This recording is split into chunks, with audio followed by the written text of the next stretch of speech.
Assalamualaikum solih-solihah.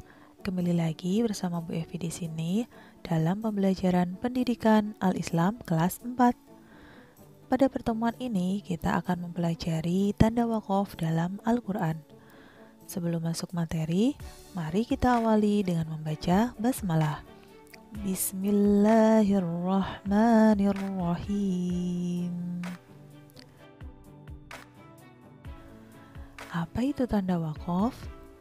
Secara bahasa, waqaf memiliki arti berhenti. Sedangkan secara istilah, waqaf yaitu menghentikan bacaan sejenak pada akhir kalimat ataupun pada pertengahan kalimat ketika membaca Al-Quran. Jadi tanda waqaf itu ada yang terdapat di tengah ayat dan ada pula di akhir ayat ya solih-solihah.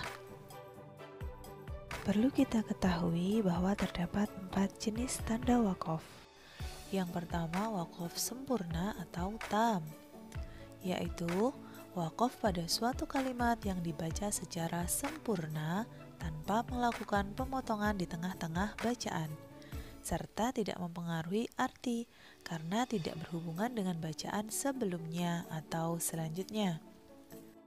Kedua, waqaf memadai atau kaf, yaitu waqaf pada suatu kalimat yang dibaca secara sempurna tanpa melakukan pemotongan kalimat di tengah-tengah, namun masih ada hubungan arti dengan kalimat sesudah ataupun sebelumnya.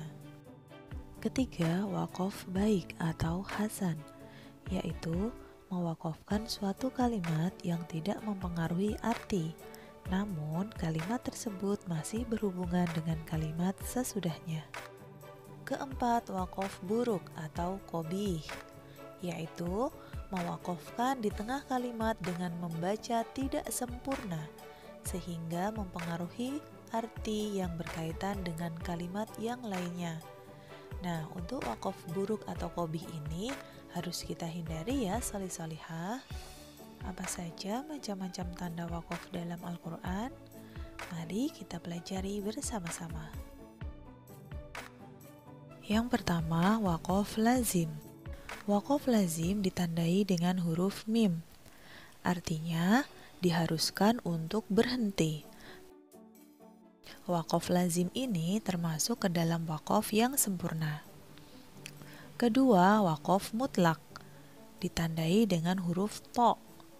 Artinya, diutamakan untuk berhenti pada waqaf tersebut. Ketiga, waqaf jaiz. Ditandai dengan huruf jim, artinya boleh berhenti atau meneruskan bacaan. Selanjutnya yaitu waqaf waslu ula. Waqaf waslu ula artinya lebih baik untuk melanjutkan ke bacaan selanjutnya. Berikutnya yaitu waqaf la waqaf, artinya dilarang untuk berhenti kecuali pada akhir kalimat atau ayat yang disunahkan untuk berhenti. Selanjutnya, waqaf waqfu ula. Waqaf waqfu ula artinya lebih baik untuk berhenti. Waqaf murokhas. Waqaf murokhas artinya diperbolehkan untuk berhenti karena tidak kuat nafasnya dan ayatnya panjang, namun lebih baik untuk dilanjutkan. Selanjutnya, waqaf qabih.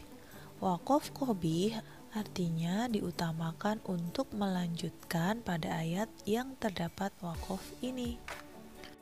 Tanda waqaf yang ke-9 yaitu saktah. Waqaf saktah. Apabila terdapat waqaf saktah, maka harus berhenti serta diam sejenak tanpa mengambil nafas atau tanpa ada pergantian nafas pada ayat yang terdapat tanda tersebut. Lalu melanjutkan lagi untuk membaca ayat yang selanjutnya. Tanda waqaf yang terakhir yaitu waqaf mu'anaqah. Waqaf mu'anaqah ditandai dengan tanda titik 3. Ketika membaca Al-Quran dan menemui tanda waqaf mu'anaqah ini, maka kita harus berhenti pada salah satu tanda titik 3 tersebut. Soleh solihah, berikut penerapan tanda waqaf dalam suatu bacaan. Contoh yang pertama, kita baca ya nak. Waja'a rabbuka wal malaku saffan saffa. Nah, pada akhir kalimat ini terdapat tanda waqaf jaiz, yang artinya boleh berhenti atau meneruskan bacaan. Baik, contoh selanjutnya mari kita baca bersama-sama. Waji'a yawma idin bijahannama yawma idin yatadakkarul insan. Yawma idin yatadakkarul insanu wa anna lahu dzikra. Nah, pada ayat tersebut, di tengah-tengah ayat terdapat tanda waqaf, la waqaf, yang artinya dilarang untuk berhenti. Maka tadi kita membacanya dilanjutkan ya, soleh-solehah. Baik, kita lanjutkan ke contoh berikutnya. Mari kita baca. Fadzakir innama anta mudzakir. Nah, pada pertengahan ayat ini terdapat tanda waqaf waqfu ula. Tanda waqaf waqfu ula, maka lebih baik untuk berhenti. Baik soleh-solihah, demikian tadi pembelajaran kita mengenai tanda waqaf. Semoga bermanfaat. Mari kita akhiri pertemuan ini dengan mengucap hamdalah. Alhamdulillahi rabbil alamin. Syukron. Wassalamualaikum warahmatullahi wabarakatuh. Sampai jumpa soleh-solihah.